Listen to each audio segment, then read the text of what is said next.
Well, thanks very much. It's great to be back in Australia and once again in this beautiful city of Perth on what is a delightful morning as the sun rises.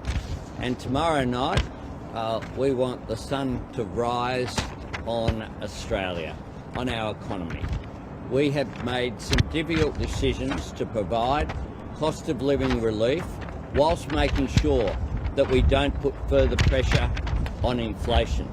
And that's why our budget will be focused on providing cost of living relief for those who are most vulnerable, adding up to some $14.6 billion of cost of living relief in tomorrow night's budget to make sure that no one's left behind and no one is held back.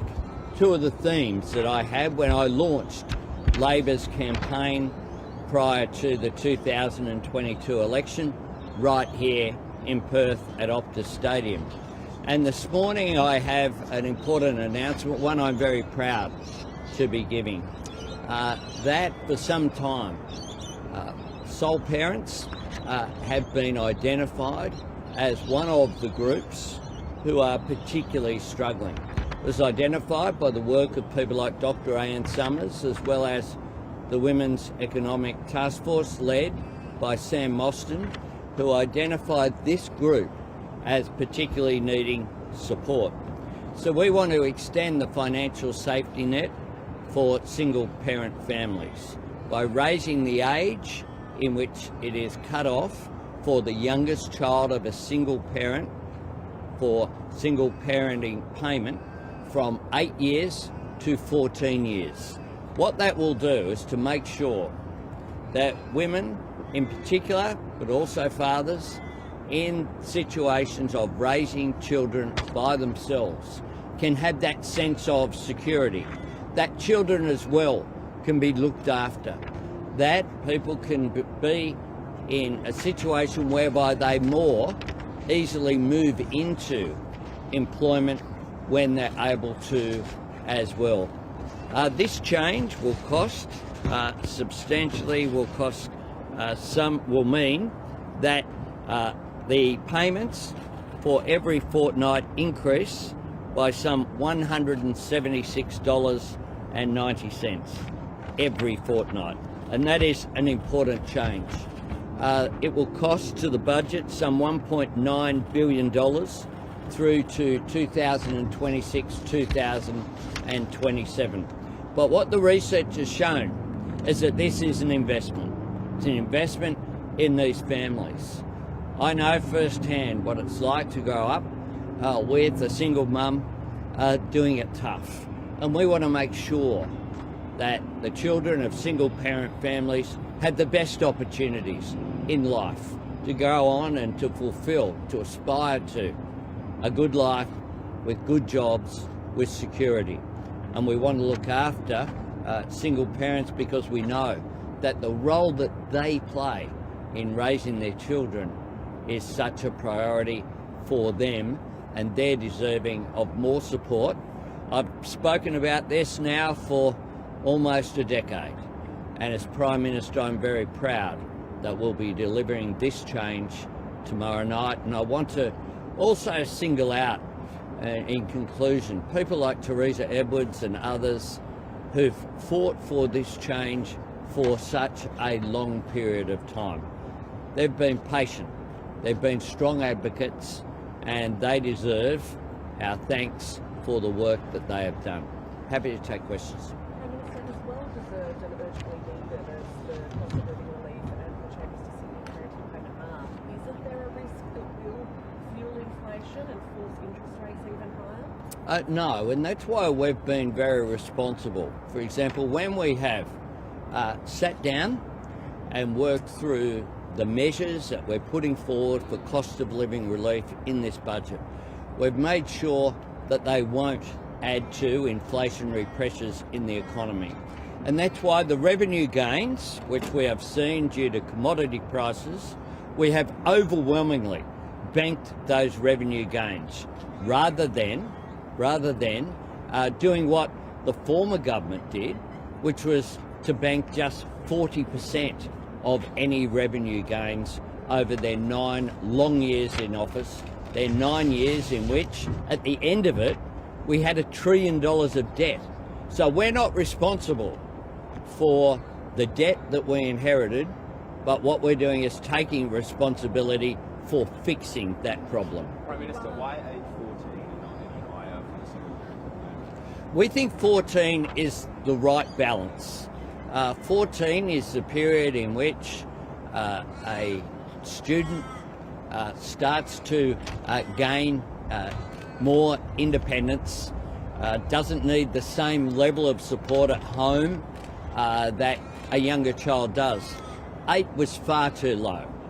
An 8-year-old needs mum or dad or their carer to cook them dinner, to look after them. A 14-year-old starts to, in today's world, starts to move into that change into adulthood, and we think this is absolutely the right balance as well, where we want people who've been single parents, where it's possible to move into full-time employment over a period of time. By this change, you might see people then moving into at least some form of part-time employment. We think we've got the balance right here. 8 was far too low. We think 14 is the right age.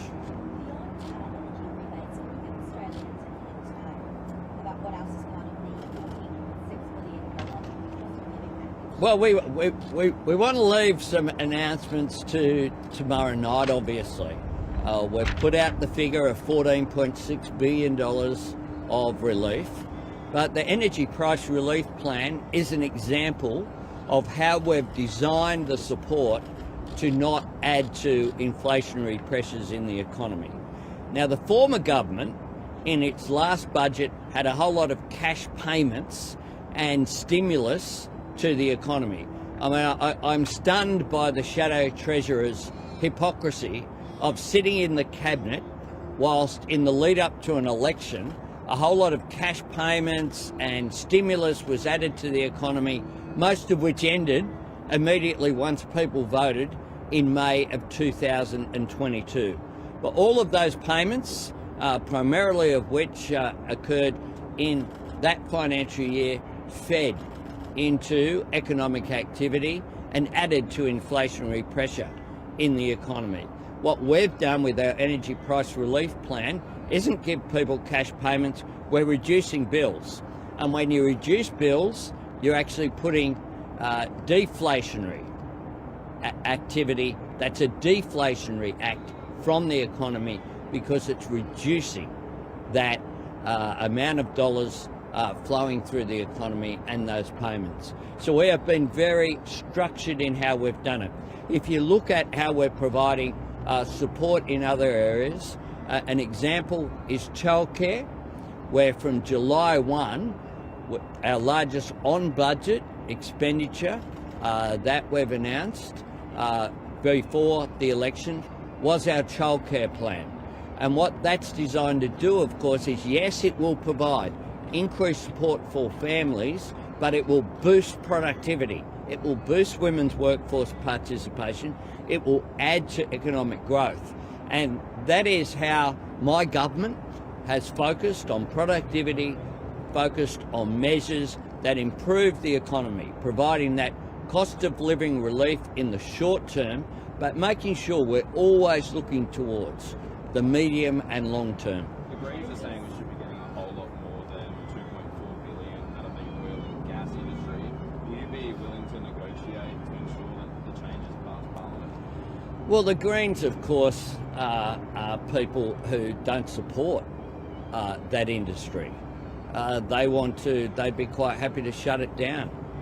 We want to support that industry. The gas industry is an important industry for Australia, for our national interest. And that's why we worked with APIA and with individual companies as well on this modest change, which provides for a bring forward of taxation revenue, which would have been in later years. We're bringing that forward so it's available, which is appropriate. We work these issues through, we make no apologies, and we call upon the coalition to support these measures. How extraordinary is it that you have the gas companies and the peak organisation out there saying they can live with this change, acknowledging the work that the government did to work these issues through, and the coalition saying, yeah, nah. I mean, all they do is just say no to everything. And that's why the coalition of yesterday have become the no-alition of today, the group that just say no to every measure that is put forward.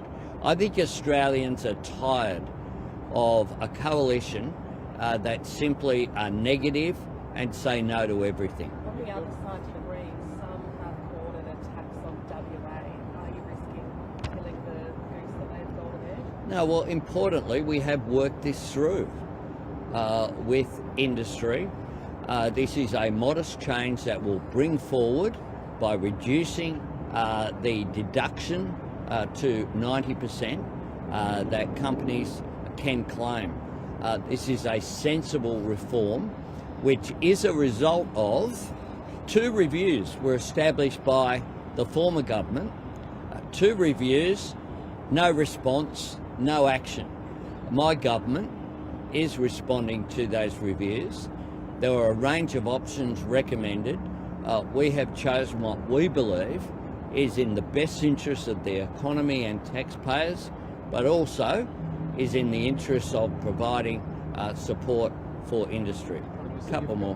With this budget around relieving cost of living pressures, will it be enough for Australians who are really doing the task? Well, we acknowledge that global inflation is having an impact. I did see the interview that was done yesterday by the no-alition spokesperson, who spoke about inflation in the G7 countries. One, someone should tell Angus Taylor we're not actually in the G7, but if you look at the countries which are in the G7, I've just come from the United Kingdom.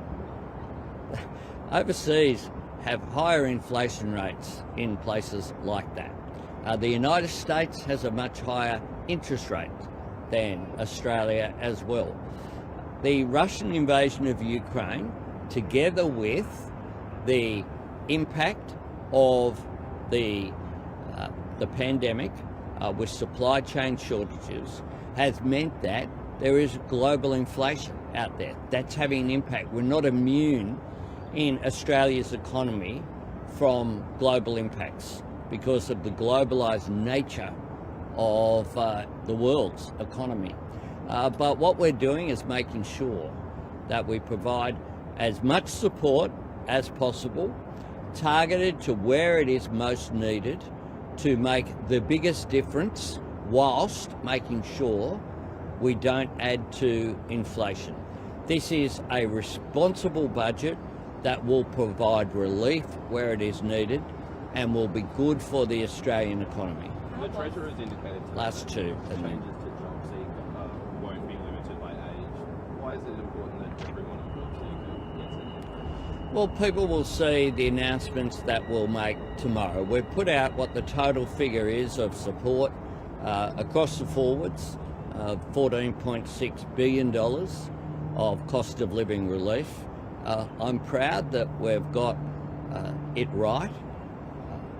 You can't just simply look at measures in the short term. We've done that, but we've looked at it as well in the medium and long term, which you need to do as well, to make sure that changes aren't counterproductive by adding to inflation. So what we've done is to look at a range of measures. They'll all be included in the budget tomorrow night, and I'm very proud of the work that we've done. The Expenditure Review Committee met at times, multiple times a week. We've been working on this budget since our last budget in October of last year. And one of the things that we've had to do is to provide space for the funding of measures which fell off a cliff. The former government left a debt trap. They left $1 trillion of debt, but without funding future programs in community services funding, in cybersecurity, in so many areas where funding just stopped on June 30th. Now, our government has had to provide billions of dollars to make sure that certainty can be provided going forward, as well as deal with funding of our national institutions and other areas that was simply starved of funds for so long. Our National Gallery, which had buckets collecting water from leaky roofs, when you've got an artwork like the Blue Pole sitting there worth $500 million. I mean, it's just absurd what the former government did. They can never lay claim to being responsible economic managers ever again after the economic mess that they left, but we're taking responsibility for cleaning it up. Last one. How was the coronation? Did anything surprise you, and is it now time for Australia for the Republic to act? Well, the coronation was a delightful and wonderful historic event, and it was a privilege to attend along with the Governor-General representing Australia. And can I take the opportunity to thank those people who represented Australia at the coronation. Our 3 VC winners, of course, including the remarkable Keith Payne, a great and legendary Australian. Sam Kerr, a great West Australian, was our flag bearer at the coronation and did Australia proud. People like Adam Hills, people like Nick Cave. We had a very diverse group of Australians. We had a nurse from the NHS. We had scientists who'd worked on AstraZeneca. We had Adam Hills. We had a range of people across Yvonne Kenny, across the arts, culture, the economy, showing the diversity of Australia going forward. They're on display for the world, and I was very proud to be there. I support Australia having an Australian as our head of state, but that's a decision for the Australian people to have. We have our constitutional arrangements as they are, ones that my job as the Australian Prime Minister is to respect them. And I respect King Charles. I certainly was able to congratulate him on the coronation, and I also had the opportunity to meet with the Prince of Wales.